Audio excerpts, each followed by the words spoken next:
There are days that define your story beyond your life. Welcome to 5 Minute Arrival, the podcast where we look at the film Arrival 5 minutes at a time. I'm Robert. I'm Sarah. Any questions? What do they want? Where are they from? Why are they here? This is a priority. Our priority today, minutes 86 to 90, which begin with Louise walking away from one conversation and end with Louise in the middle of another conversation. And we have a guest, Brad Mendenhall of Cosmic Geppetto podcast. Hey, everybody. Hello. Hi. Now, if you have any general thoughts on the movie, you can get those out of the way right away. You know, it's funny. I tend to, with science fiction, I tend to break everything down, and I'm not the first person to do this. It breaks down to Star Trek or Star Wars. and Star Wars is fun adventure action stuff. You know, it's great because you can have a shootout in space or a sword fight in space, and it's very cool, and you can have great looking aliens and stuff like that. And that's fantastic. And then you have Star Trek, which is, okay, we're going to talk about personal issues or societal issues, but we're going to do it with the sheen of science fiction on top of it to make it more palatable. Yeah. And this is definitely a Star Trek type of movie. Now, obviously, it's very different because you're not in space, you're not in there's no Kirk, there's not a Shatner to be found. But it's definitely trying to, and I love science fiction like this, where it's like, okay, we're going to talk about some really deep issues, things that would be sort of dreary or painful if not for, hey, there's an alien. And I really like that. And it seems like studios tend to go after Star Wars instead of Star Trek, to the point where the most recent Star Trek movies felt more like Star Wars movies. Yes. So it's nice to have this movie with so well cast, so well directed, and the pacing and the camera work and everything is just, they are not making an action movie, and they are not making something you get deep enough into it. You're not expecting the laser fight. You're not expecting a dashing Harrison Ford coming out and like shooting his ray gun or anything like that. It's very telling that you got Jeremy Renner, who, a good actor who can do action stuff, but he's not the guy with the bulging biceps and the big chin and the piercing blue eyes. He's a guy who you could believe has cracked a book and may not be the toughest guy on the planet. Yeah. Previous guests, a couple have mentioned this film being kind of slow, and I think some people go into this film maybe from the trailers expecting a Star Wars or a more active film, and then they just get philosophy and communication. A few episodes ago, I was actually misremembering the trailer. The trailer has an explosion in it. Like, it lets you know something's going to happen, but it is really vague about what. Yeah, and this would probably be something, and it's not like this movie is old, no, but it does feel like a movie that if it were to come out today, it'd come out on Netflix, and we would all be losing our minds over it. And it was a successful movie, but it's definitely something that would do a lot better if you're sitting and watching it in your living room, turning out the lights. Netflix and Hulu are able to advertise stuff a little more honestly. Yeah. Because I remember it did have a little bit more of a whiz-bang feel to the trailers. And I get it because you're trying to get people in the door, but it's so dishonest, and it really can leave a bad taste in the mouth of the audience. Yeah, and I can't remember when I first saw this. I mean, it was in the theater, so it was 2016. But did you tell me about it? Because this isn't like something I would normally watch. I think I would be more expecting a Star Wars, and that's like not my genre at all. Maybe I need to go back and watch Star Trek, because I'm clearly a more Star Trekian person. Like, I don't care about fight scenes. I just want to get lost and think for a while. You did watch the Next Generation episode recently. I did, yeah. Tarmac. I don't think so. I know I saw this right away because I'd seen Villeneuve's previous films. I don't remember when you saw it. Yeah, I remember I saw it twice because I liked it more than I expected the first time. So I went back because I'd have more time to sit with all of its themes and think about it. It's different the second time because you know what's going on. And it's definitely a movie that you have to have patience with, and will take some thought, and it might even be one where it's a good movie to go see with somebody who's pretty smart and then sit down and have a drink afterwards and, feel comfortable with it. It's like, So what the hell happened there? Well, that's what we're doing here. Yeah, right. That's just what minus the drink. Yeah. Well, you can be sober if you want, but you know. Yeah. We generally record in the morning, so yeah. Yeah. Oh, one of those too good to drink in the morning people. All right. Pardon me, Your Highness. Which with this movie is interesting because I think it was one of the first shots we saw. There were wine glasses on the table. So Louise is hanging out drinking, regardless of the time, I think. She's a college professor who lives alone. Yeah. Of course she's Well, in last segment, Ian said she had a bottle hiding around, so we don't see them drinking, but there's alcohol. Now, as for this segment, begins as Louise walks away from the conversation. We hear more of the conversation going on. As she leaves, Weber says to evacuate within the hour. Ian says, look, they're not our enemy. They've made no act of aggression towards us. Halpern says maybe this is their way of being aggressive. Weber, that's not the question. Ian, what is the question? Weber, how do we get you back in that room when it's half a mile straight up? And this is when we have a shot on Ian finally, as he realizes Louise is gone, and Halpern says, I think our work here is done. It's in the hands of our superiors now. In the script, the shell is still on the ground because it is the looking glass, and it is like this little glass dome. It didn't go anywhere because the ship's not even there. It's still in space. So it's a lot easier for Louise to get back in. She just, walks. She's just disobeying orders, but it's not difficult. This takes a little more. We have the musical track playing is Non-Zero Sum Game from Johan Johansson's score.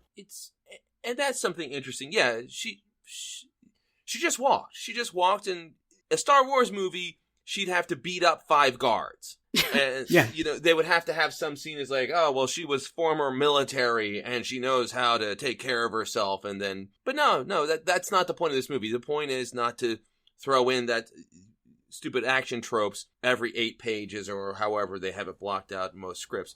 No, she just walked and walked. She didn't jog even. It's even better slowing it down. I realized she gets out of the passenger side of that pickup. She got a ride. Like, she didn't even just go there on her own. She's like, someone drive me over here. And they did. She got an Uber. Yeah.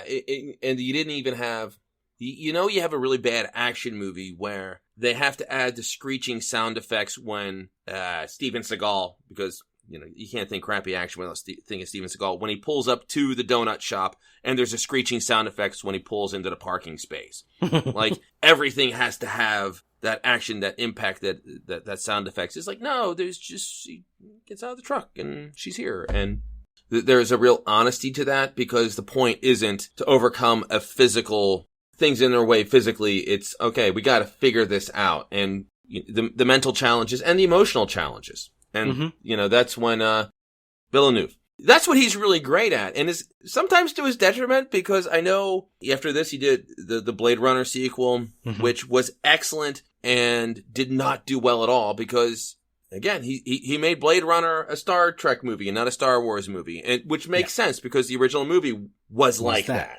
Yeah. We all forget that because everyone loves Blade Runner, but the action in that movie was actually very subdued and very basic, and really just Harrison Ford getting beat up a lot and, basically Deus Ex Machina his way out of situations, because, that's what this director does. He isn't there to have the cool fight scenes. No. He even doesn't depend on action when people are doing basic things. He gives us silhouette shots from behind them a lot of the time and lets us kind of be in their head. So he invites us to slow down with it. Can you think of other directors who do that are working today that do that as well?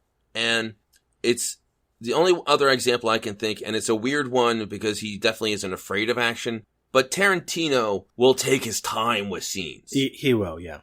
He'll let conversations go on for a long time if he thinks the dialogue is clever, which he thinks his dialogue is clever. Which I appreciate, and I remember watching Hateful Eight, and it's like, okay, well, actually not a whole lot happens in this movie, but then he isn't afraid of a blood splatter. Yeah. Which is similar to Blade Runner, for that matter. The action is there, it's just always really brief. It happens, it goes away, you go back to the slow moments. I was thinking maybe Alex Garland, but that's just because right before recording I mentioned Annihilation, and then I do that show. But he's only directed 2 things so far, so it's hard to be sure. But he's willing to let people stand around and talk and not have dialogue for many minutes, as I've not experienced doing Annihilation Minute. Yeah, Garland's excellent. Garland likes, and I'm not taking a shot at this, but he likes beautiful people, and he can frame people. One thing that really struck me with these minutes is Amy Adams, who was an objectively attractive person, and they deglammed her so much. They're not afraid to, her eyes looked a little puffy. They did a close-up where it showed that she has imperfect teeth and wearing a sensible outfit that isn't necessarily flattering. Even Jeremy Renner, even the way they shot him in ways that doesn't make him look tall. Right. Not afraid to make these people look like people, which makes sense, and it helps you relate to these characters. Yeah, they're living in this base camp where they're solely focused on what they're working on. So and their sleep patterns are messed up. She's dealing with grief. They so should look it's haggard. More realistic. Yeah, if they didn't, and I realize in a lot of films they still wouldn't, if they didn't look like this, I feel like that would be more jarring. It's realistic that if you're not sleeping and solely focused on one particular mission and not really near people, like even if she felt they've been some doing this side for of, almost a month, like societal pressure to conform or something, there's no one there. She's performing. Well, I just think back to one of the Pierce Brosnan Bond films where you have Denise Richards as a nuclear physicist or something like that. She was Dr. Christmas. Denise Richards was at the peak of her popularity when she was a hot deal for a little bit, and wearing a form-fitting tank top and short shorts and her hair all done up. It's like, I'm what? What's happened? And of course, it's a James Bond movie, so it's that ridiculous is to be expected. But that has been any Michael Bay movie where all the, computer programmers or super geniuses working for the FBI are all Victoria's Secret models with glasses. Yeah. Well, that's like the whole 80s thing, right? You're just super hot, but just have a ponytail and glasses so you can take them off and be hot as soon as you take that off. Yeah. Not even the same person. I wear glasses. Folks, I pretty much look like the same schlubby guy with them on or off. It's, except for I'm squinting a lot more with them off. No, squinting could be attractive in some sense. Like he's so intense. If you're into crow's feet, you're in squinting's hot. I just need a slightly less haggard looking Clint Eastwood. Slightly less haggard and leathery looking Clint Eastwood. That's the vibe I'm shooting for, apparently. I think he's been haggard looking since his teens. Yeah. So. This is off base, but there we go. I remember showing Clint Eastwood's son was in his movies, and my wife sees it, is like, whoa, what the hell? He's a good looking guy. It's like, well, he's Clint Eastwood's son. It's like, yeah, but Clint Eastwood's a leather wallet. Yeah. I was like, so there I am pulling up pictures of Clint Eastwood as Rowdy Yates, 1,000 years ago. It's like, oh my God, he was attractive. He's like, he was really attractive. And then he became an old man, but he's been an old man for so long. Well, he became old while filming Westerns out in the sun, so.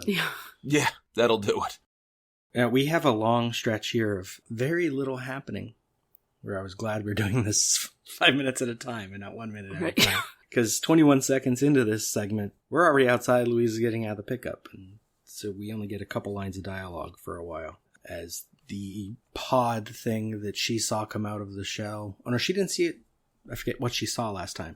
She knew this was going to happen. And so this pod pops out of the shell, comes and floats down right in front of her. And it's hard to see, but I like that it opens as it's landing. Like the front of it just kind of becomes darker, like an opening forms. When she gets inside, it closes more like doors and leaves this little seam, and I don't like that. But we get Ian is watching, and he smiles when he sees that she's getting inside. And Halpern's there, and he says, what the hell is she doing?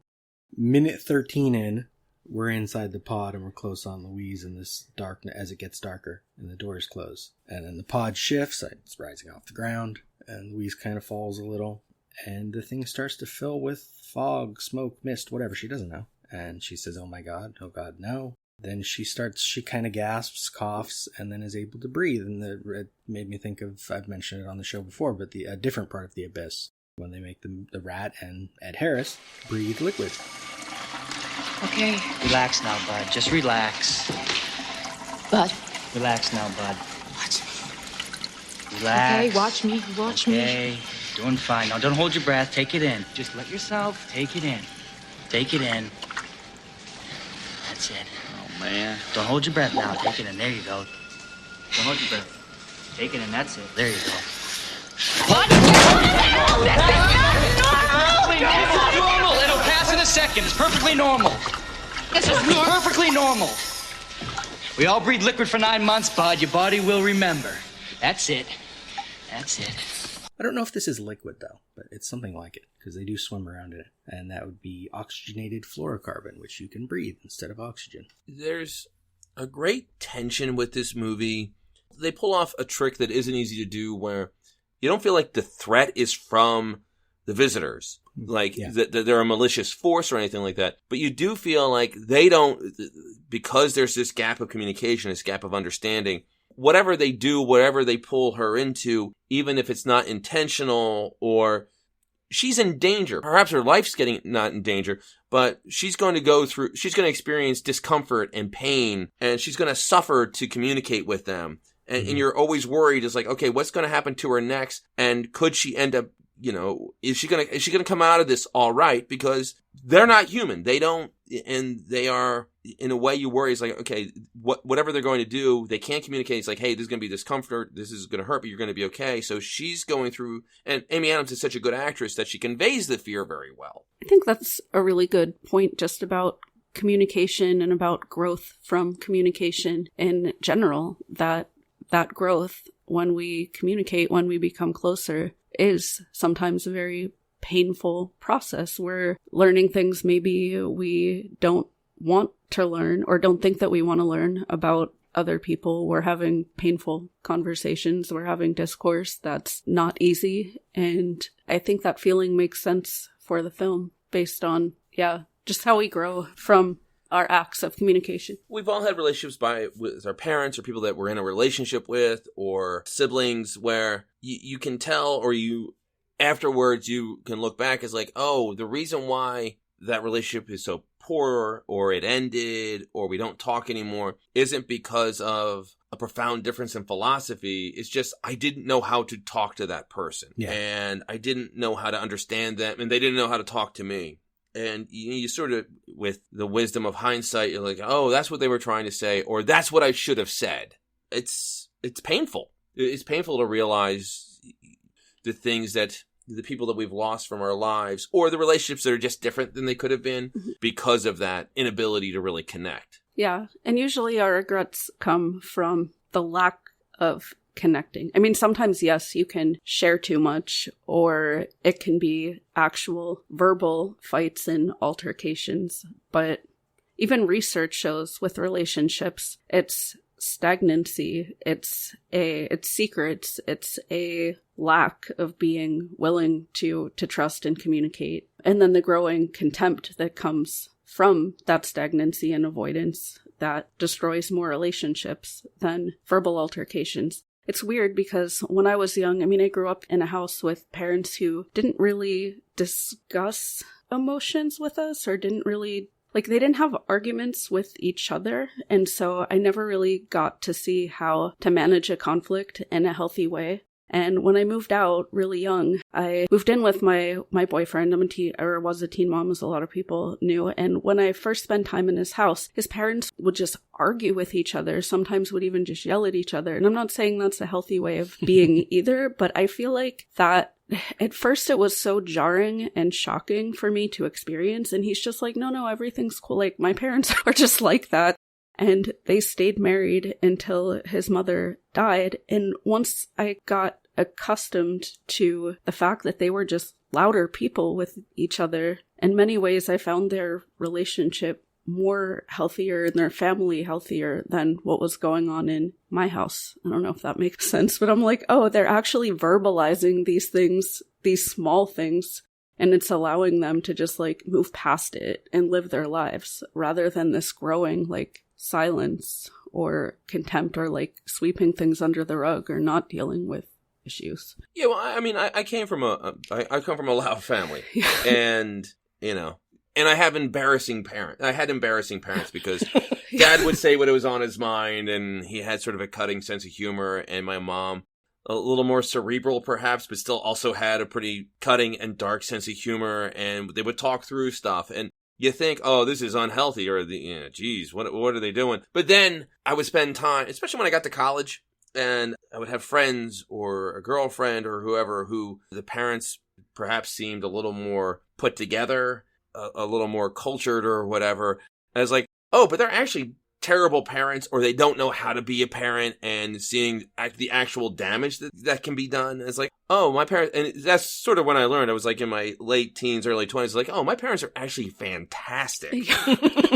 Yeah, absolutely. And now it's, now of course I'm a parent, and my kids are like, oh God, because I've learned from that, and I pattern myself after my parents. Not too long ago, there was a great moment where my oldest is like, oh, Dad, don't embarrass me. And I looked at him and was like, you're out of luck, bub. You have a whole lot of embarrassment to come.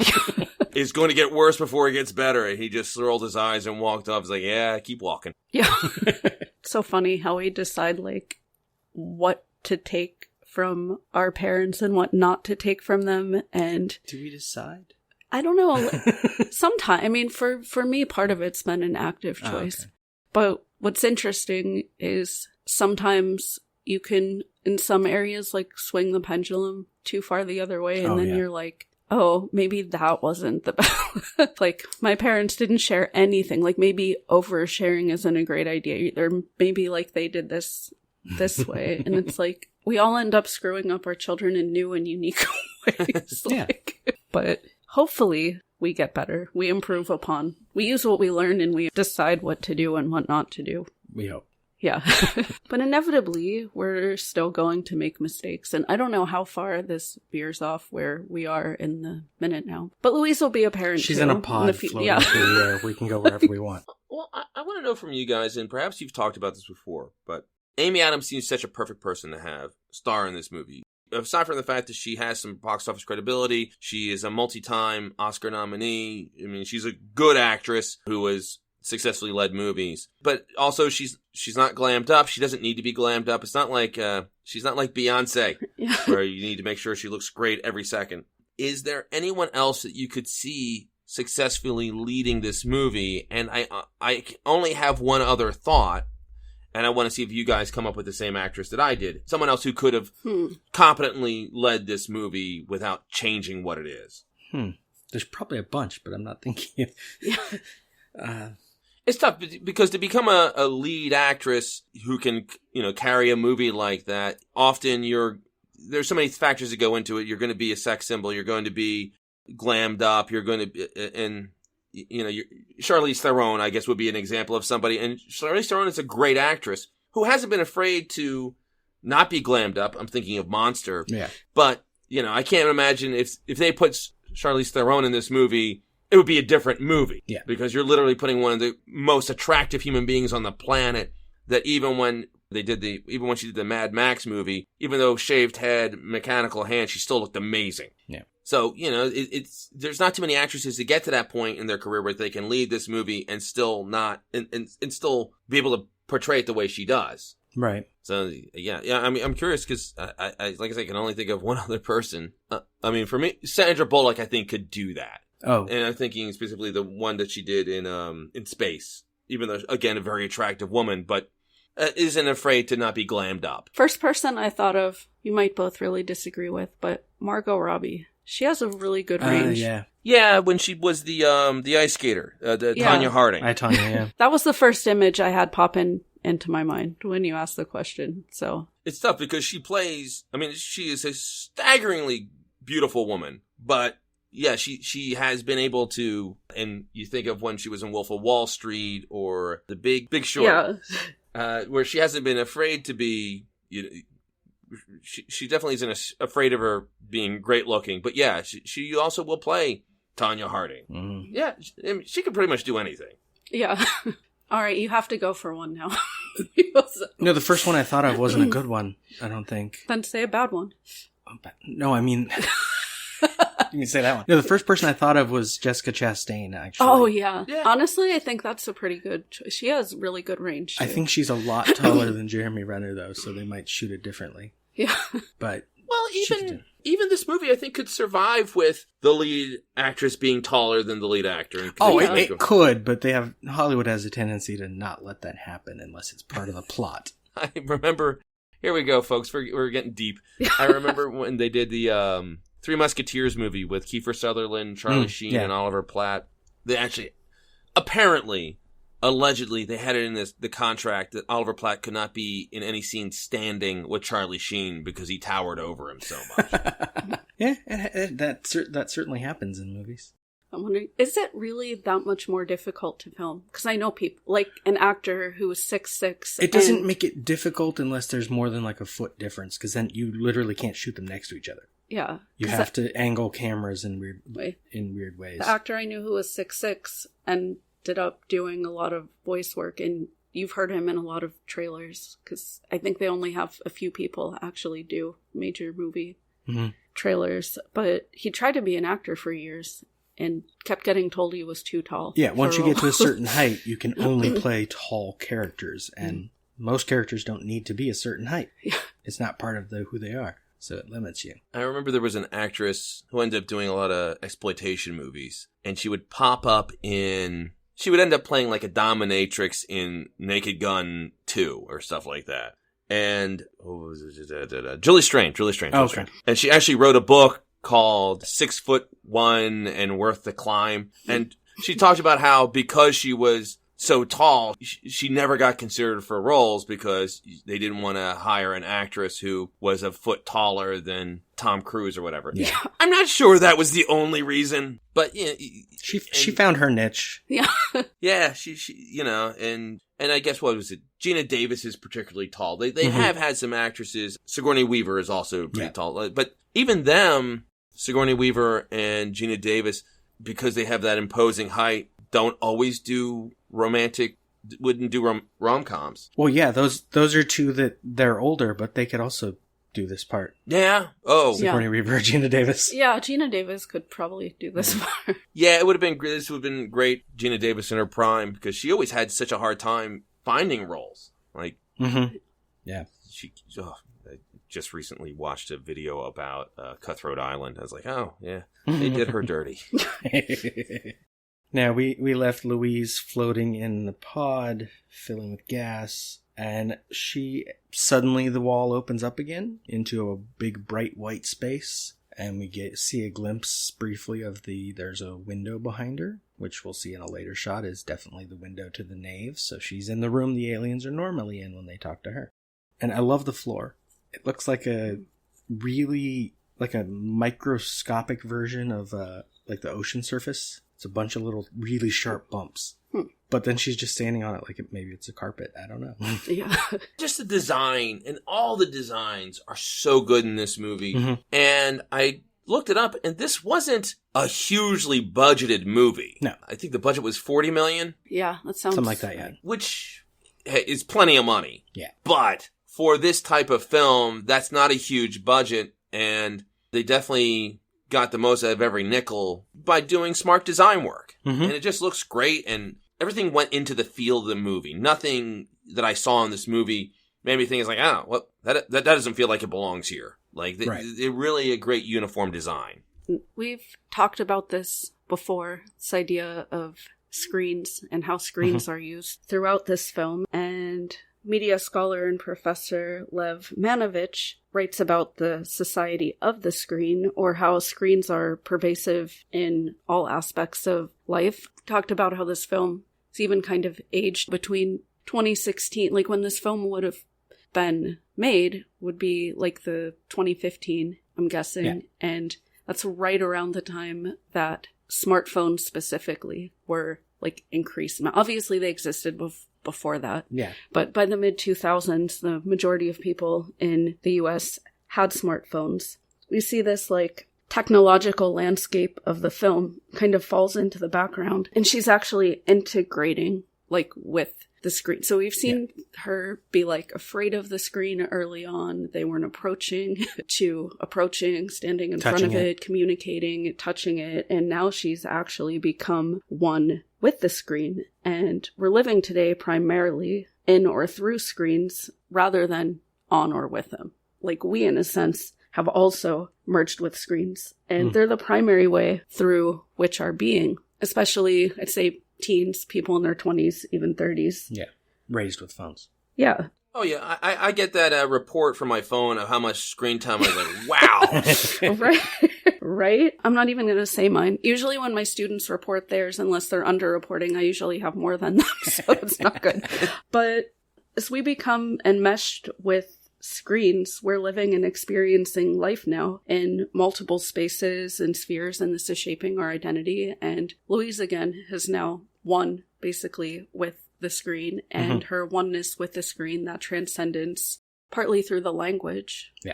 But the language representing... That's why that shot is nice, where she's looking down at her feet, and the ink is in the air, and so, like, her hands are touching it, so now she's right in there with everything that previously she just saw. Yeah. So how we experience the world is even so much different than it was 5 years ago when this film was released, which was so much different than it was 5 years before that. Well, it gets faster as you approach singularity, when the AIs take over. Wait, that's not this movie. Or is it? Yeah. In Sophie Mayer's article, Back to the Future of Girl Power, Feminist Sci-Fi, she says, the heptapods have brought to Earth something as strange and powerful as their language, a haptic permeable screen through which Louise receives her first transmission of language and future memory, and through which he passes in the final act when an anti-alien faction within the army camp blows up the room in the spaceship where the language learning takes place. Finally, transcending the screen to achieve full contact with the heptapods, she's able to control access to her future and make the call that stops the war. But not yet. We're getting there. First she's got to get through this conversation, and the movie has to have a plot. It doesn't have to. I'm not saying it has to. I'm saying the movie is doing that now. I've been complaining about it for several segments. So once the movie had a plot, I'm like, I like it less now. Well, there's just this great tension with the scene because it's obviously a case of the aliens are trying to get her to catch up. Yeah. Everything has to move so slow because going past that communication barrier. And also, you could see the tension with her where she is so scared of saying the wrong thing, of not properly expressing herself. And it's again, that's why it's Star Trek and not Star Wars, where it's not a fast-paced motor mouth scene. They've avoided that, and the movie, I think, does a good job of knowing how to make everyone speak in a deliberate manner. Mm-hmm. And, this would not be a good place for Chris Tucker. Yeah. Well, it's kind of interesting when we think about screens, and we also think about the time aspect, or all aspects of time, past, present, and future, existing together and being experienced together. Because if we think about how communication has changed with the proliferation of screens and us spending so much of our lives on them, is if you got into an argument in real life, probably 10 minutes later, most people aren't even going to remember most of what was said in that argument. You're going to move on, or maybe you won't. But now with the permanence of screens, that discussion or argument you had can be brought up 10 years later. We're living our lives in a way where it's like the past, the present, at least, and are all existing at the same time, and you are all of the things on full display that you ever were. And it's funny because I make an effort when something irritates me in a text or email or something sent. I was like, you know what? I'm just going to delete that because so you don't see it next time. And I don't want to be the person. Like, the next time my mom irritates me is like, well, you said no, don't do it. Don't do it. Yeah. Don't bring up that old fight. There's a value, and it's something that none of us are perfect at. Some of us are really bad at. Don't look at every argument as a continuation of the previous argument. Don't look at every disagreement.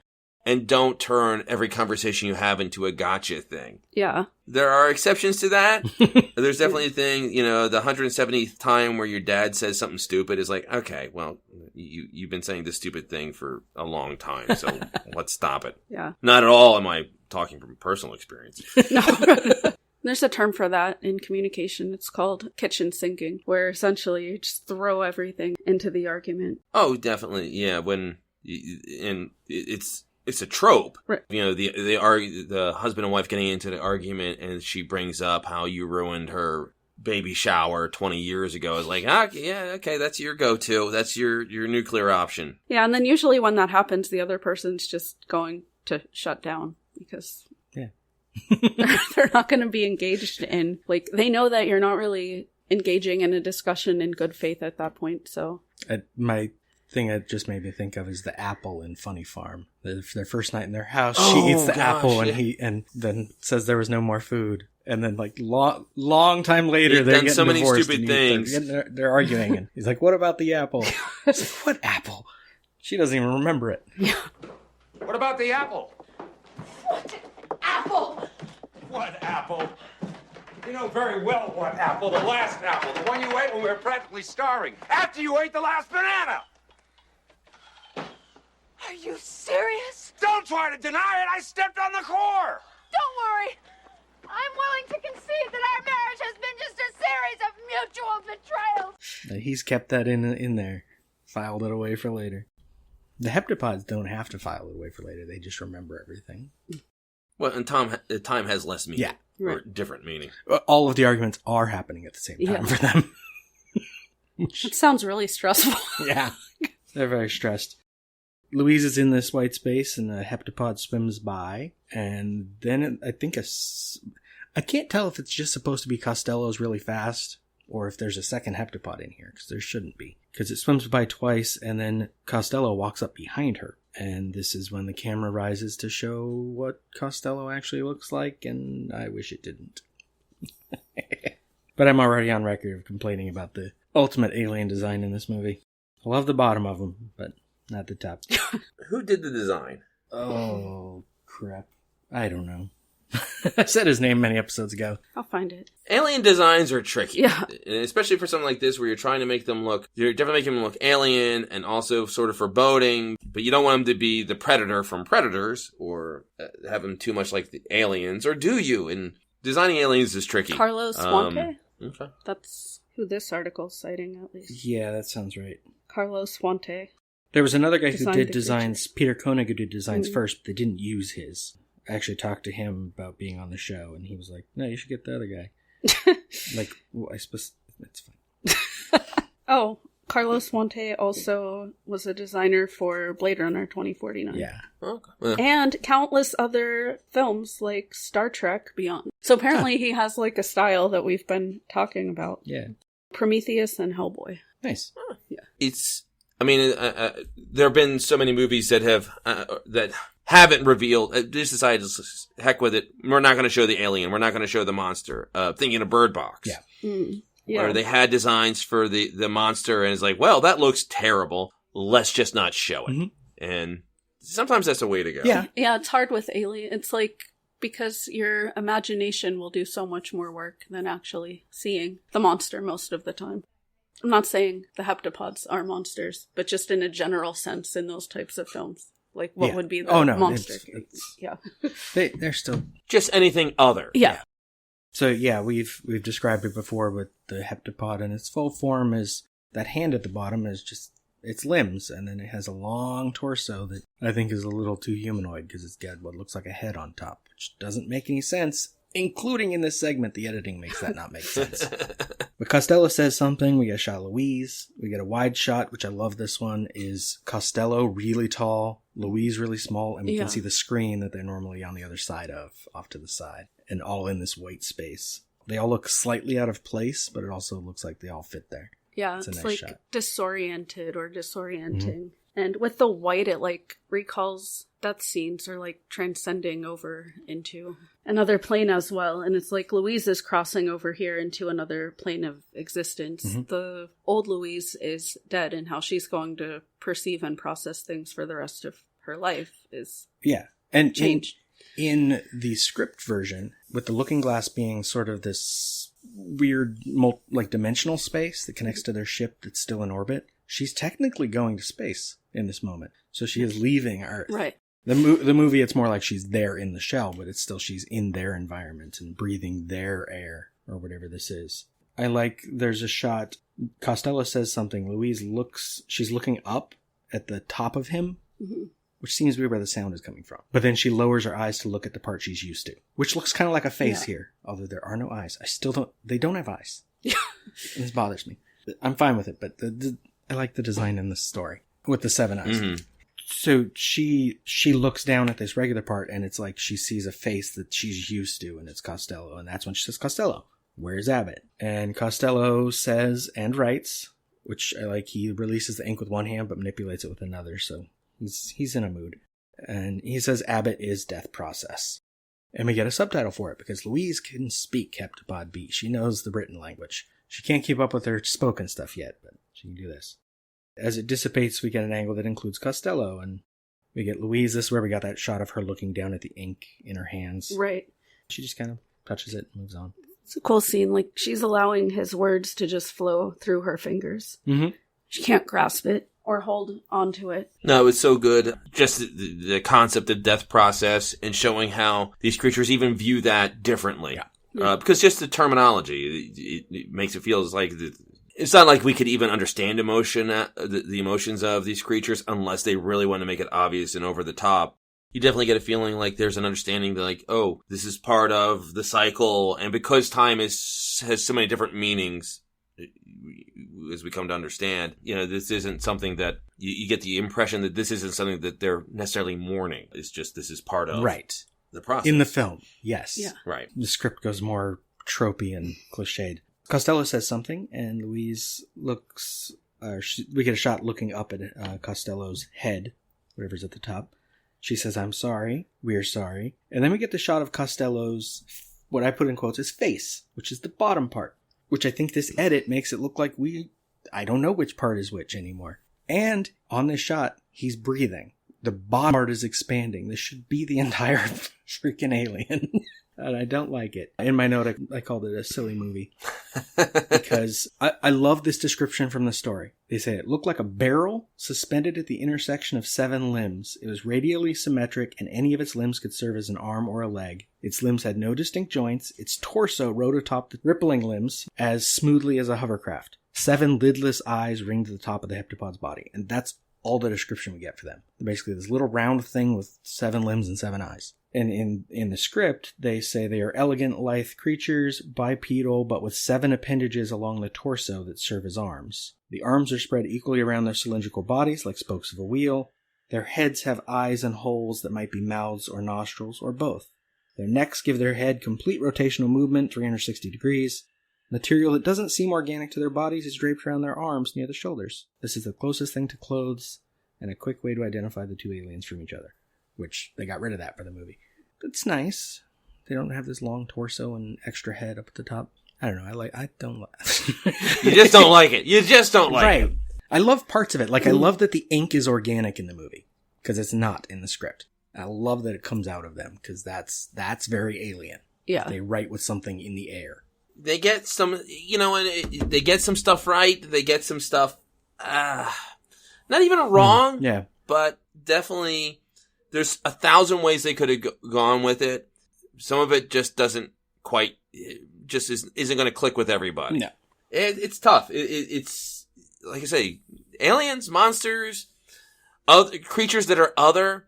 It's really tough to do. I mean, they could have, on the other hand, you have, what was it, the Jodie Foster movie where they just took the form of her Contact, dad. yeah. Yeah, Contact. And that just ticked people off. Yeah. And you get what they were trying to do with it, but... Well, yeah, because that was the version she needed to see. So they gave her that. But then, for that movie, it works. But it is also that long of a movie. If you've sat through it, you want to see the alien. You don't get to. Right. Or it'd almost be better not to see the alien at all, if that's what you're going to do. Because, let the people use their imaginations. So, it's tough. And there's probably isn't anything it's rare that you're going to find a design that's going to satisfy everyone. And even Alien and Predator that both have, alien creatures that for whatever purpose worked well, even they had terrible first drafts. Yeah. When their designs had to be guys in suits, so they were limited to design. Right. Like the Twilight Zone episode, the monsters are due on Maple Street, where you don't really see the monsters, but the purpose of the monster outside is how humans react to the situation and to each other when there's a threat, when they're afraid. So there's not much left to this segment, although I do have another thing in the notes. She tells Costello, I need you to send a message to the other sites. And Costello says and writes, Louise has weapon. And so we get a cool reverse shot at the end here of looking through the logogram at Louise. So the logogram itself is not very clear, but we get the subtitles, so it's fine. And we have seen both Louise's name and weapon before. Now, in the script, my extra complaint for this segment, there's a voice computer thing that is speaking for Costello, so he can say more complicated sentences. Costello says, Abbott is a sign. Abbott has learned from Louise what all heptapods must learn. Louise says, I don't understand. Costello says, this is the story. He puts up this diagram. He says, this is the story of our people, from origin to death, a span of 2.9 billion human years. And Louise says, it's beautiful, and says, how do you know the future? And he says, all of the moments in our life are like memories. We do not perceive time as humans do. Louise says, where are you right now?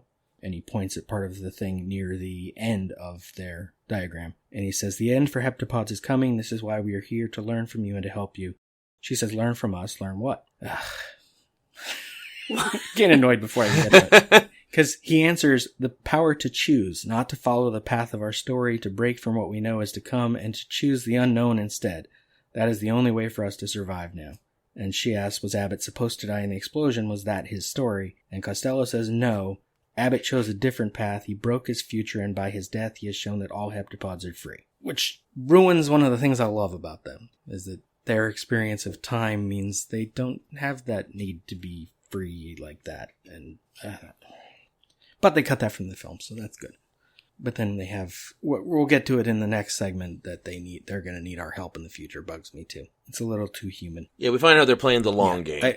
I really would have loved if they, like in the story, the short story, they just came, taught us some stuff, and they leave. Like, that's all. And in the script, they came, they gave people a 12-part diagram on how to build a spaceship, and then they leave. Mm-hmm. They just want to let us be able to visit them later. Whatever.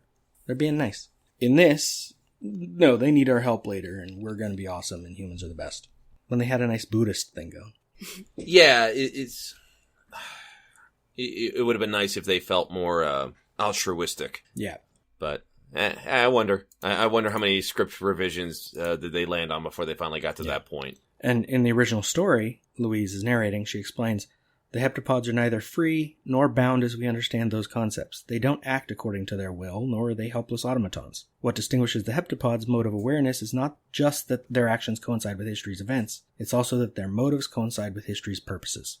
They act to form the future, to enact chronology. And reading that again to put it in my notes here, I was actually thinking about that kind of the way, in a way, the aliens are everybody that's not us. Because, like, we don't know what people's motives are. We don't know what they're acting out, but their actions are going to create the future that we're stuck with either way. So they're just people we can't control. And probably shouldn't. Right. She continues, freedom isn't an illusion. It's perfectly real in the context of sequential consciousness. Within the context of simultaneous consciousness, freedom is not meaningful. But neither is coercion. It's simply a different context. It's like that famous optical illusion, the drawing of either an elegant young woman, face turned away from the viewer, or a wart-nosed crone, chin tucked down on her chest. There's no correct interpretation. Both are equally valid, but you can't see both at the same time. Right, and you know, perception is so important to this plot and to this movie. That's really the mystery of it. Just is like, okay, what's going to happen? What's going to happen? I mean, I think by this point, we're pretty sure that the aliens aren't going to turn around and like, fooled ya, and blow us up. There's not going to be a to serve man moment here. But the tension is like, are the people going to be able to understand things well enough to realize, oh, they're our friends, or you know, they're not a malignant presence, and basically not slip under the banana peel and destroy, and humanity destroy themselves. Yeah. Without the, I've referenced it before, the big tidal wave threat of the Abyss, or some other movies where the aliens, the day the Earth stood still, the aliens are basically saying, we need to do better, they'll destroy us. Right, yeah. Plan 9 from Outer Space, same thing. Lesser film, but same thing. And, well, the segment's already over, and we'll get to more of her description of the aliens and from the story in the last few segments. We only have a few left. So, anything else? I've gone through my notes. It's a neat scene.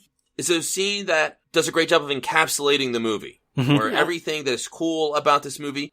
Some of the things are a little frustrating, or you can see why this wasn't $1 billion, and it wasn't meant to make $1 billion, but you can see it's like, okay, I understand why this, and I bet you they battled so hard to keep them from, like, adding a spaceship battle.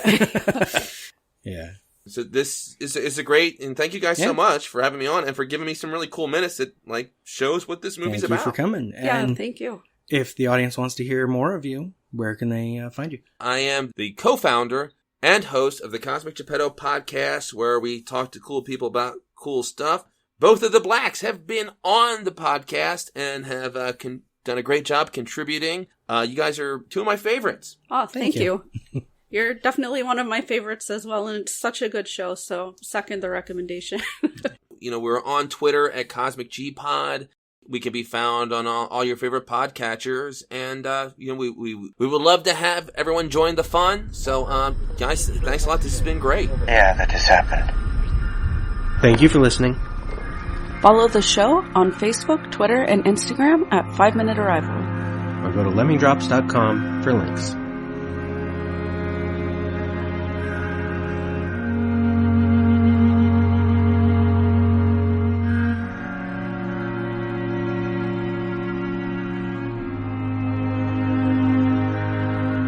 I used to think this was the beginning of your story.